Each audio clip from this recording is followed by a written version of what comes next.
nowadays I feel like, and you've said this to me numerous times, it's like if we're not busy, we're not doing anything. Or we're not being productive. You remember the productive? The productive. Yeah.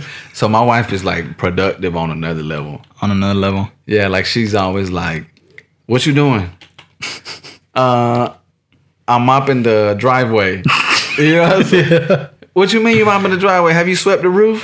And I'm like, I ain't productive. Like I joke with him. I'm like, I feel like a productive it's an insider. Productive. So we're always like in this state of mind where we're busy. And I'm guilty of it. You know, even my wife and I were talking about this morning about not continuing sports with the kids. You're stopping? Well, just not? After football. Okay. Like not jumping into basketball because that's exhausting. Next. Bro, I know. I'm like, and you talking about times 3. Yeah, times 3, not just 1. Yeah, because and then financially. Yeah, and that's just because the 4th one ain't old enough yet. Yeah, so. But you know, we're constantly in this state of mind where we have to be busy, and if we're not, portray that we're busy, which social media is good to do that with. I do that sometimes. You know, I talked to somebody. I ain't gonna say who it was, but we were talking about that Netflix documentary, The Social Dilemma. And this was a few weeks ago, and I was in conversation with a couple other guys, and we were talking about this documentary. Have you seen it? You haven't seen it? It's really good. And I was talking about how I was off of social media, right? Because I just needed a break, you know, like, and it's exhausting. Yeah, it's just too many people, catching up with everybody. Yeah, too many opinions, especially right now with all the political views. Yeah, man, it's crazy. And he admitted, he said, I'm not gonna lie. He said, I post stuff on social media just to stunt sometimes. And I'm like, what do you mean just to stunt? Like explain like what that means. He's like, I just want to show people sometimes, look at what I'm doing and you're not. You know, and I was like, that's crazy. It's crazy to hear you say that, but at least I can respect the fact that you admit to it. Yeah. Because there's plenty of people that's all they do. Wait, did you just say his name? No. Oh, I heard. Okay. I said I can respect. Oh, okay. Yeah, I can respect that you admit it. Okay. But there's a whole lot of people that won't admit that that's what they do. Right? They want to just portray that they're busy. It's like when we haven't seen somebody in a long time, we'll see them in public. What's up, man? How you doing? You ask how you doing, and the first thing they say, "Oh man, been crazy, so busy." I'm busy. I didn't say how you. What? Yeah, like I said, how you doing? Yeah, like how are you doing? Yeah, and it's not what are you doing? Yeah, but we're so quick to filter this busyness role of I'm super busy. I do this. I do that. I do this. Yeah. Do you think that people think busyness defines success? I used to think that for sure. You thought that if you looked busy, people thought you were successful? Yeah, well, like, for me, I don't know if I've just matured in what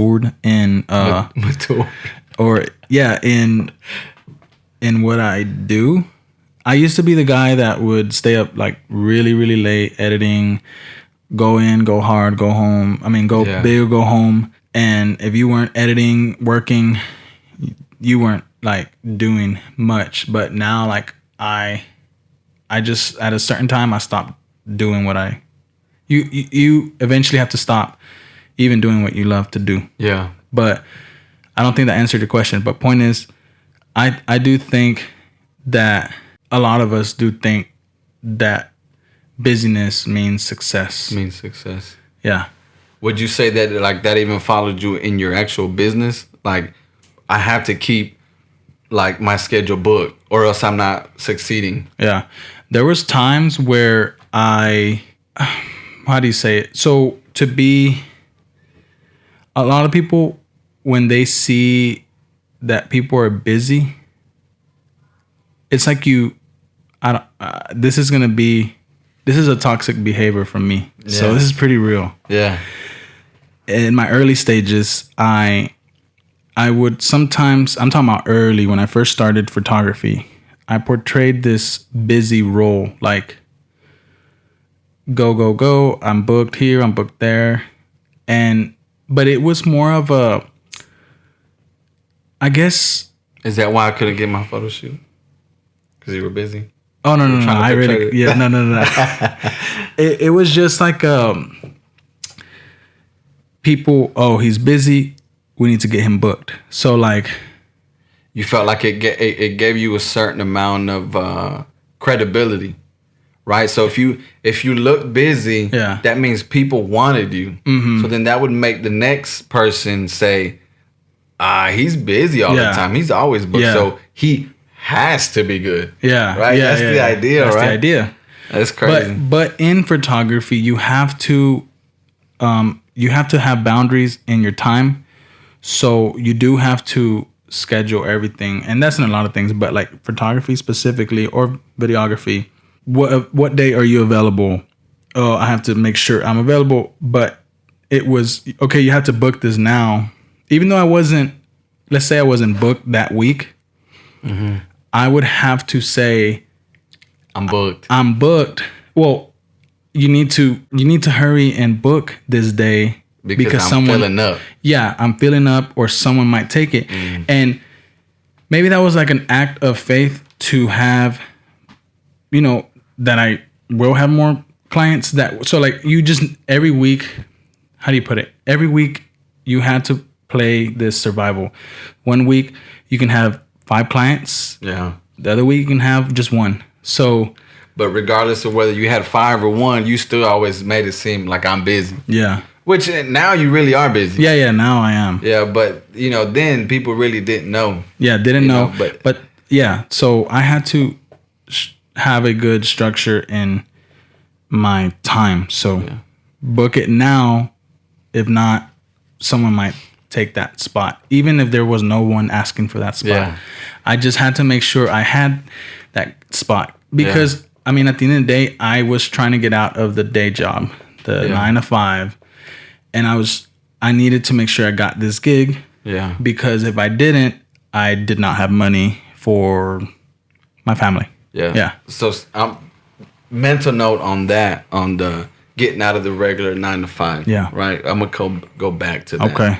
So the origin of this conversation is you need somebody you can talk to in order to detox. Yeah. But it seems like everybody's too busy nowadays, mm-hmm. right? That was the origin of this conversation, was in times like this where we feel the need to portray busyness, and sometimes just the portrayal turns into reality, mm-hmm. right? You're so busy trying to portray that you're busy that you end up becoming busy. Yep.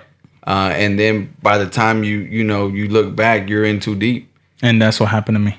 Yeah. And so it's hard to find somebody that's willing to put in the work with you into your relationship, right? Mm-hmm. In order for you to have a healthy detoxification process. Mm-hmm. You get what I'm saying? Mm-hmm. So I don't remember what we were talking about, but I don't remember either. But it was, you don't. This is hard. Yeah, it's like you got to keep the conversation structured, right? Yeah. Because you're like, okay, we're trying to put out something. But in reality, this is real conversation. Yeah, it is. This is organic conversation. Yeah. And besides the microphone in my face and the lighting and the pretty decorations, like, this is real conversation. Yeah. And this is what I mean about, it's hard to find people that are willing to put in this work. Yeah, it is. Nowadays, I feel like, we're okay with the superficial relationship. Mm-hmm. I just want to hit the like button and let you know that I know what you're doing. Yeah. Like every picture that I see that you put, I'm going to hit the like button, mm-hmm. or I'm going to give you the little heart on IG. Yeah. Because that's my way of showing you that I'm involved in your life. But you're really not. It's easy to just pick up a phone and boom. Boom, boom, boom, boom. And it used to be boom, boom, boom, boom, boom, boom, boom. Hey, what's going on? How you doing? Yeah. Or not even boom, boom, boom, boom, boom. For me, it used to be, Or just show up at their front door. Ama, you're still on the phone? Sí, estoy hablando con tu tía. Estoy hablando con tu tía de Monterrey, salúdala. And now I'm like, damn, I gotta talk to my tia. I don't even know her. Yeah. Which tia? On whose side? Yeah. And then she'd be like, hola, mijo, ¿cómo estás? And then talk like you actually. Yeah. And then you gotta like find conversation with your tia that you ain't talked to in years. And now you gotta talk to her because your mama done put you on the spot. Yep. Saluda a tu tia. And I'm like, hola, tia. I was just trying to see if you were still on the phone. But, you know, it's we're okay with that superficial relationship. Yeah. Like friends for y'all, for you and Denise, that were really involved with the story of Abel. A lot of people don't know how involved y'all were because y'all never.